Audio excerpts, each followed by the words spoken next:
indicado pelos mileritas para a volta de Cristo terminou e ele não apareceu. Como já vimos no episódio anterior, muitos tomaram a posição de que o movimento não foi dirigido por Deus. Eles abandonaram sua confiança no milerismo. Outros, por sua vez, desenvolveram interpretações extremistas e espiritualizaram a volta de Jesus. Mas ainda havia outro grupo que conservou a esperança.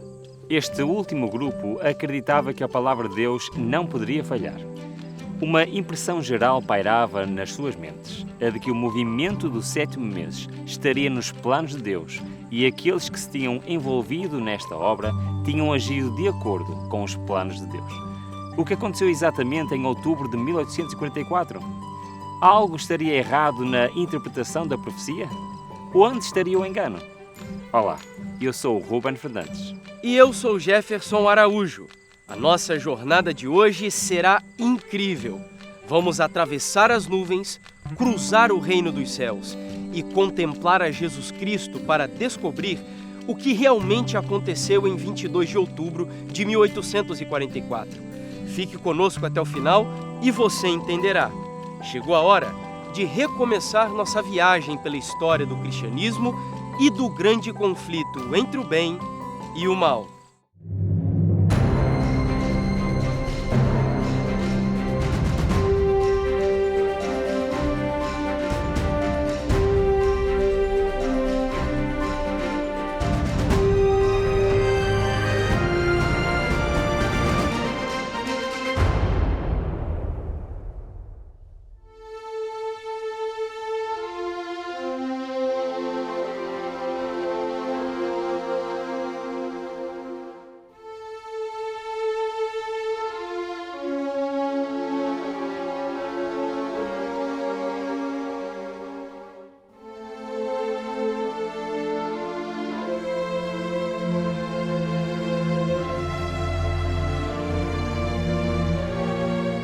Embora muitos mileritas abandonassem a contagem anterior dos 2300 anos, outros não estavam dispostos a renunciar à fé e à experiência que, do seu ponto de vista, estavam perfeitamente apoiados nas Escrituras. Acreditavam ter efetuado um estudo das profecias perfeitamente sólido, com uma metodologia de interpretação profética bastante consistente. Assim sendo, este grupo entendeu que deveria continuar com a mesma metodologia de estudo da Bíblia, esquadrinhando as Escrituras, orando fervorosamente a fim de descobrir onde tinham errado. Não havendo qualquer engano na contagem dos tempos proféticos, dirigiram agora o seu estudo para o assunto em particular do santuário. Embora na pregação inicial dos mileritas eles não entenderam, talvez, completamente o que o santuário representava e o que ele tipificava e, biblicamente, qual era o referente do santuário. Uma coisa eles entenderam claramente. A partir do estudo profético que o próprio Guilherme Miller fez, eles entenderam o papel escatológico do santuário. Eles perceberam que a profecia bíblica de Daniel 8,14 estava, de certa maneira, conectada com o santuário. Embora ele não entendesse o santuário da forma correta do ponto de vista bíblico, mas ele estava correto da perspectiva bíblica de que o santuário é importante escatologicamente, profeticamente. Então eles estavam certos disso e por isso que o santuário então se tornou esse elemento também importante, central na pregação deles, embora eles entendessem que a purificação do santuário seria a própria terra, e isso aí depois foi esclarecido mais tarde. Mas do ponto de vista bíblico agora, eu creio que eles estavam também caminhando na direção correta. Porque quando nós pensamos em santuário, normalmente quando se estuda o santuário em muitos contextos, se pensa em Daniel 8,14, se pensa em Hebreus, em alguma outra passagem aqui isolada, mas o santuário ele está presente na Bíblia toda, do Gênesis ao Apocalipse. O conceito de santuário e também referências específicas ao santuário. O próprio livro de Apocalipse, todo ele está, de certa maneira, organizado literariamente, estruturalmente, apontando para o santuário. Quando você analisa Apocalipse do capítulo 1 até o último capítulo, você vê, então, um movimento do santuário, dos diferentes compartimentos do santuário celestial, culminando naquela passagem chave de Apocalipse 11:19, em que João vê o santuário celestial aberto. Em Daniel 8,14 diz: Até 2.300 tardes e manhãs e o santuário será purificado. É importante lembrar que Miller interpretou o santuário como sendo a terra, e sua purificação como a ação do fogo por ocasião do segundo advento de Cristo. Após o desapontamento, alguns líderes milleritas, porém, expressaram dúvidas quanto à interpretação de Guilherme Miller. Josias Litch chegou a sugerir que, possivelmente, os milleritas estivessem errados quanto ao evento que marcava a conclusão da profecia. De todos os textos bíblicos que falam sobre o santuário, o mais importante é Daniel 8,14. Então este texto é chave, porque está falando que até 2.300 tardes e manhãs e o santuário será purificado. E a pergunta normal é essa: que santuário é esse? Para os pioneiros adventistas, logo ficou muito claro que esse santuário é o santuário celestial, porque eles tinham o cronograma profético. Quando você aplica o elemento de tempo, o elemento profético, e você descobre que essa purificação é o que vai ocorrer no futuro em relação a eles, 1844, então é claro que isso só pode ser um santuário celestial porque o terrestre não existia mais, né? E em relação a eles, essa purificação era um processo que começou em 1844, e eles explicaram isso muito claramente, e vai se estender até o fechamento da Porta da Graça. Agora, um ponto importante nesta interpretação é responder a pergunta: por que tem que ser o santuário celestial? Por que não pode ser o santuário terrestre? Como muitas denominações ensinam, como alguns eruditos também defendem. Aí nós temos um argumento dentro do próprio livro de Daniel, que é o paralelismo entre Daniel 8 e Daniel 7. Quando nós colocamos Daniel 8 e Daniel 7 lado a lado, nós vemos que há uma correspondência entre os diferentes elementos e períodos proféticos ali entre Daniel 8 e Daniel 7. E quando nós chegamos em Daniel 8,14, o correspondente àquela sessão ali em Daniel 7 é precisamente o juízo no tribunal celestial, que é Daniel 7, 9 a 14.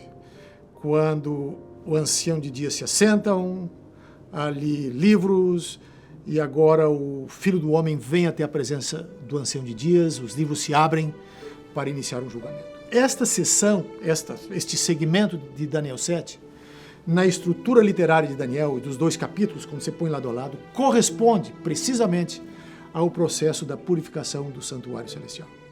Mesmo entre os crentes na doutrina da porta fechada, as coisas não estavam tão claras. E entre eles havia dois grupos, um que enfatizou o aspecto da vinda espiritual de Cristo, enquanto o outro seguiria um caminho diferente, através de um estudo minucioso sobre o santuário. E quanto a este grupo, a descoberta foi surpreendente, e tudo começou aqui, em Clifton Springs. A exposição mais completa da linha de pensamento sugerida por Litch seria desenvolvida por alguns atores menos expressivos no drama do Advento. Em 23 de outubro de 1844, um dia após a grande decepção, Hiram Edson, um millerita que vivia aqui, nesta casa, em Clifton Springs, perto de Port Gibson, no estado de Nova York, durante um momento de oração com seus colegas milleritas, ficou convencido de que Deus o esclarecera a respeito do desapontamento. Mas nós estamos nos adiantando um pouco. Quem era Hiram Edson? Em 1843, a mensagem do Advento chegou a Rochester, a cerca de 50 km deste local. Hiram Edson era um cristão zeloso, membro da Igreja Metodista, e ouviu, pela primeira vez, a mensagem da breve volta de Jesus. Sincero e dedicado às coisas espirituais, Hiram Edson aceitou prontamente a mensagem do Advento. Bom amigo e vizinho, partilhou esse conhecimento recém-adquirido com todos aqueles que aceitaram ouvi-lo. Certa noite, após acompanhar o encerramento da série evangelística com a mensagem millerita, Edson ficou impressionado com o que parecia ser uma voz audível. A voz dizia ele para ir à casa de um vizinho que estava agonizando. Qual seria a sua missão? Curá-lo em nome de Jesus. Isso o deixou perturbado, pois ele imaginava que milagres de cura haviam terminado nos tempos bíblicos. Incapaz, porém, de resistir à convicção, Edson entrou na casa do seu amigo já bem tarde naquela noite. Ele seguiu até ao leito do amigo, à luz de uma vela, colocou as mãos sobre o enfermo e disse: Irmão, o Senhor Jesus o cura. Para a grande alegria de Edson e da família, o homem ergueu-se imediatamente, pôs de lado os cobertores, movimentou os pés até à beira da cama e caminhou pelo quarto louvando a Deus. Segundos depois, toda a família estava unida em adoração a Deus. Edson visitava lares todos os dias, proclamando a mensagem da breve volta de Jesus. Logo, ele viu 3 ou 4 centenas de seus vizinhos e conhecidos aceitarem a Cristo e unirem-se ao povo millerita. Muitas reuniões de oração e louvor aconteceram exatamente aqui, no espaçoso e convidativo lar da família Edson, durante as semanas anteriores a 22 de outubro. Este local tornou-se o principal lugar de encontro para aqueles que, nesta região, esperavam o advento.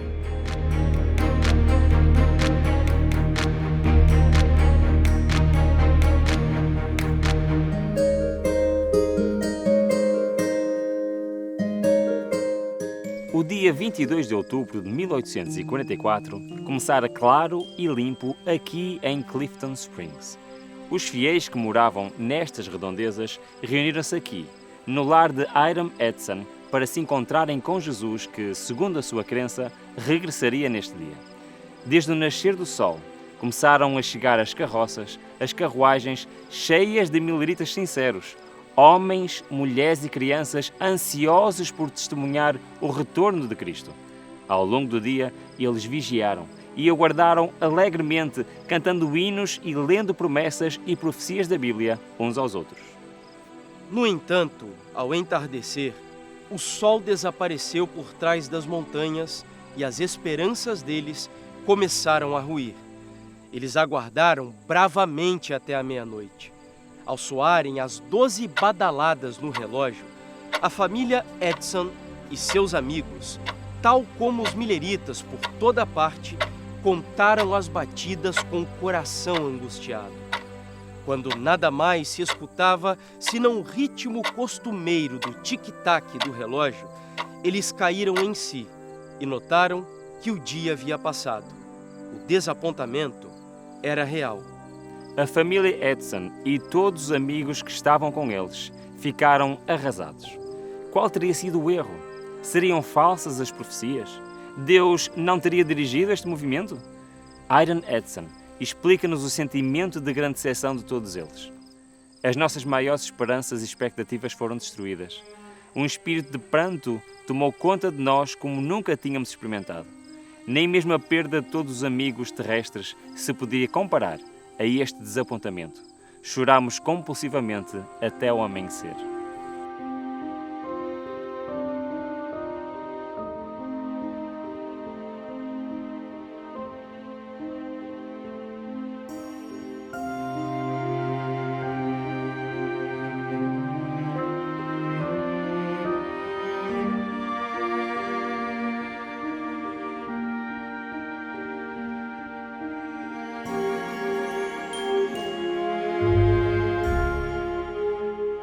Apesar de tanto sofrimento, a fé de Hiram Edson permaneceu firme. À medida que as horas da madrugada passavam, ele começou a recapitular mentalmente a forma como Deus o havia abençoado, desde que aceitara a esperança do advento. A cura operada, as centenas de vidas transformadas através de sua pregação e o quanto ele havia desfrutado de uma paz maravilhosa. Dessa forma, sua confiança começou a voltar. Pela manhã, Hiram Edson sugeriu aos homens que ainda estavam aqui em sua casa que se dirigissem a este celeiro para orar. Em meio à fria neblina daquele alvorecer do fim de outubro, um grupo de homens comuns, chocados, mas ainda lutando para crer, entrou no celeiro. A porta foi fechada e eles se ajoelharam.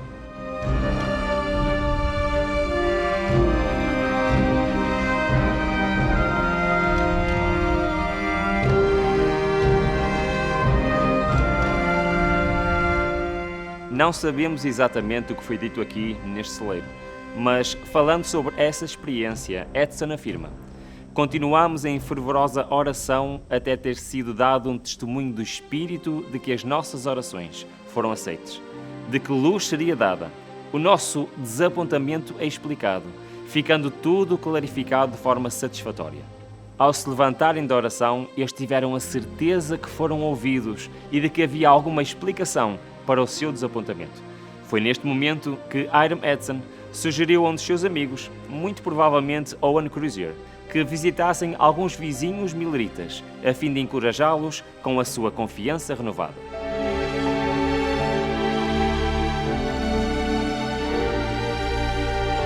Talvez para ganhar tempo, eles foram por um atalho em meio a este milharal. Enquanto atravessavam, algo impressionante aconteceu. Deixemos que o próprio Edson fale sobre a sua experiência. O céu parecia abrir-se ante meus olhos.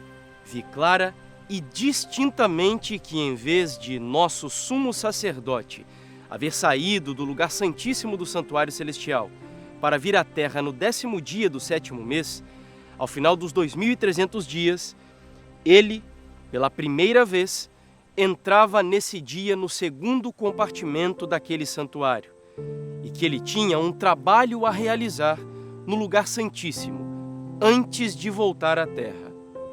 O que Hiram Edson contemplou era algo até então desconhecido pelos cristãos. Deus mostrou que existe um santuário no céu. Depois da ascensão de Cristo, o nosso Salvador começou a obra como sumo sacerdote, primeiro intercedendo pelos nossos pecados, e a partir de 1844, entrando definitivamente no lugar santíssimo com o objetivo de dar início à expiação final. Esta é a última parte da sua obra solene, purificar o santuário celestial. E este é um tema profundamente importante para nós adventistas, porque isso está conectado também com o grande conflito entre o bem e o mal. Nós poderíamos nos perguntar, e muitas pessoas se perguntam, por que precisa haver um processo de purificação do santuário? Por que precisa haver todo uma passagem de tempo que começou em 1844 e vai se estender ainda por algum tempo? Por que Deus precisa desse período para fazer juízo, para fazer julgamento, para decidir ou descobrir quem vai ser salvo, quem não vai ser salvo? Aí a pergunta que nós temos que fazer é o seguinte: e se Deus fizesse o contrário, como seria? De fato, o processo do santuário, o juízo investigativo, a verdade do santuário, ela é importante, porque ela tem que ver com o caráter de Deus e com a vindicação do caráter de Deus diante do universo inteiro. Deus poderia simplesmente julgar e definir o destino de cada ser humano que viveu sobre a Terra numa fração de segundos, porque Ele tem poder para isso, Ele tem conhecimento para isso, e Ele não dependeria de um processo judicial longo. Ele poderia fazer instantaneamente. Mas é porque Deus faz este juízo, esse julgamento, diante do universo inteiro. Todos precisam saber por que algumas pessoas serão salvas, por que outras serão perdidas, se perderão. Em última instância, obviamente, porque elas escolheram. Mas isso vai ficar claro no processo do juízo. Quando Hiram Edson parou no meio do milharal, Crozier continuou caminhando, perdido em seus próprios pensamentos, até perceber que estava sozinho. Olhando para trás, viu Edson simplesmente parado no meio do campo. Imediatamente, ele disse: "Irmão Edson, por que está aí parado?"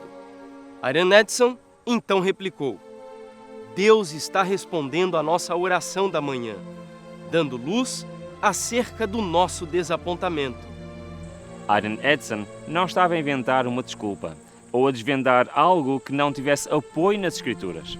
Esta situação faz-nos lembrar de Cleopas e do seu companheiro, caminhando decepcionados para Emaús e à conversa com outro viajante que, posteriormente, entenderam que era o próprio Jesus ressuscitado.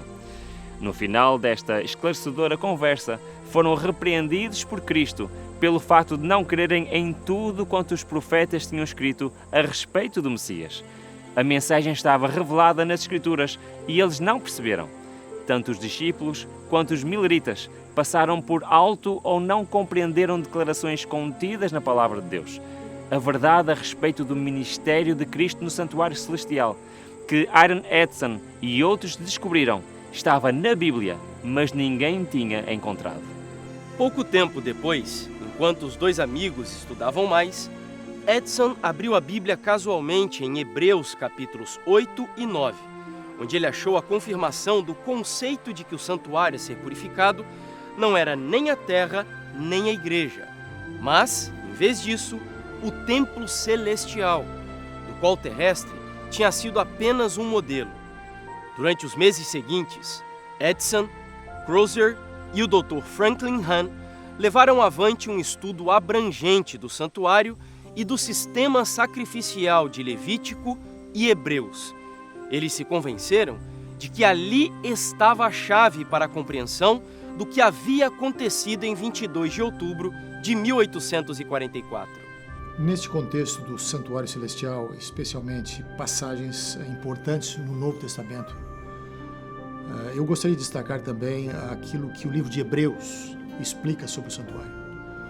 E o livro de Hebreus foi um livro-chave para os nossos pioneiros também, porque ele deixa muito claro a existência do Santuário Celestial e o ministério de Cristo ali. E eu posso mencionar aqui rapidamente umas 2 ou 3 passagens.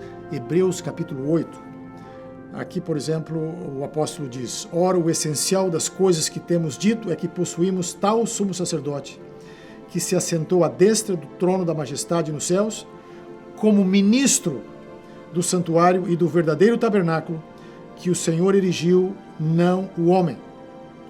Então, aqui o livro de Hebreus deixa muito claro que o tabernáculo celestial é uma realidade e que o Senhor erigiu. Este não é o tabernáculo que Moisés construiu, este é o tabernáculo original, este é o tabernáculo que serviu de modelo para o tabernáculo terrestre. Uma outra passagem ainda dentro de Hebreus, do livro de Hebreus, está no capítulo 9, versículos 11 e em diante. Aqui deixa muito claro que Cristo, depois do seu sacrifício, da sua morte, da sua ascensão, ele entrou no santuário celestial. Como o sumo sacerdote entrava, os sacerdotes entravam no santuário terrenal. Mas ele não entrou agora com sangue de bodes, de novilhos, de animais.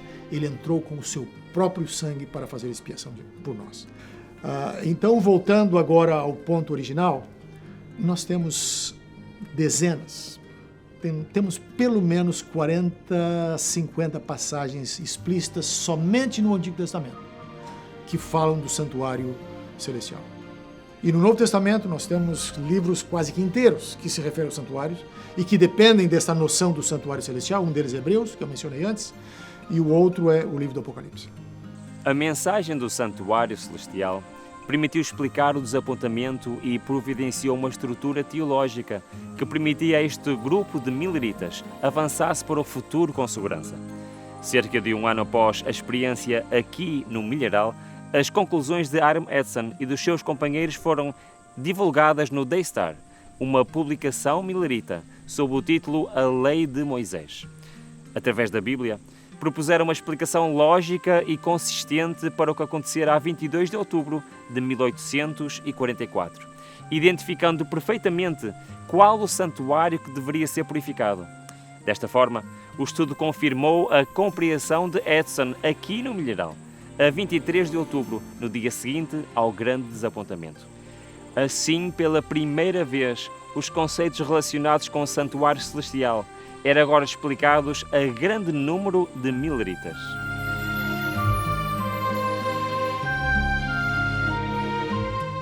Apesar do desapontamento, o roteiro da profecia estava se cumprindo. Você não ouviu errado. É exatamente isso. A passagem para a qual a atenção de Edson foi atraída pouco tempo depois era Apocalipse 10. Após as palavras sobre o livro doce na boca, representando a mensagem do advento, e o ventre amargo, simbolizando o desapontamento, o texto termina assim: é necessário que ainda profetizes a respeito de muitos povos, nações, línguas e reis. Ou seja, uma nova obra de caráter mundial deveria ser desenvolvida. Jesus tinha encerrado uma parte do seu ministério apenas para iniciar outra, a última, no lugar santíssimo. Havia ainda uma porta aberta para um santuário celestial, onde Cristo intercede pelo pecador. Aqueles que pela fé seguiram o sumo sacerdote, que ficaram conhecidos mais tarde como adventistas, foram levados a ver também a obra final da Igreja. Eles tiveram uma compreensão mais clara das mensagens do primeiro e do segundo anjo e foram preparados para receber e dar ao mundo a solene advertência do terceiro anjo de Apocalipse 14. O tempo de anunciar a terceira mensagem angélica havia chegado. Esta é a mensagem mais importante para os últimos dias que antecedem a volta do Senhor Jesus. Duas grandes potências estão relacionadas aos símbolos da mensagem do terceiro anjo. Deseja conhecer esta mensagem? O próximo episódio está simplesmente imperdível. Portanto, continue conosco nesta jornada pela história do cristianismo e do grande conflito entre o bem e o mal. Até breve!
O Grande Conflito Série é uma produção original do Ministério Fé e Evidências em parceria com a TV Novo Tempo de Portugal. Isso significa que nós precisamos do seu apoio para fazer com que estes materiais alcancem milhares e, por que não, milhões de pessoas em todo o mundo. Para que isso aconteça, nós convidamos você a fazer a sua inscrição aqui no nosso canal do YouTube, deixar o seu like, porque isso faz com que a plataforma distribua os conteúdos para um número maior de pessoas. Além disso, não deixe também de acompanhar as nossas publicações em outras redes sociais. E Rubem, existe outra maneira de apoiar esse projeto? Sim, Jefferson, ainda existe mais uma maneira que nos podem ajudar, patrocinando este projeto. Para isso, basta clicarem no link que se encontra em cima, ou então digitalizar o QR Code que está na imagem. Também na descrição vão encontrar todas as informações necessárias para nos ajudar, para patrocinar este projeto e permitir que possamos fazer mais conteúdo semelhante a este. Muito obrigado pela vossa ajuda.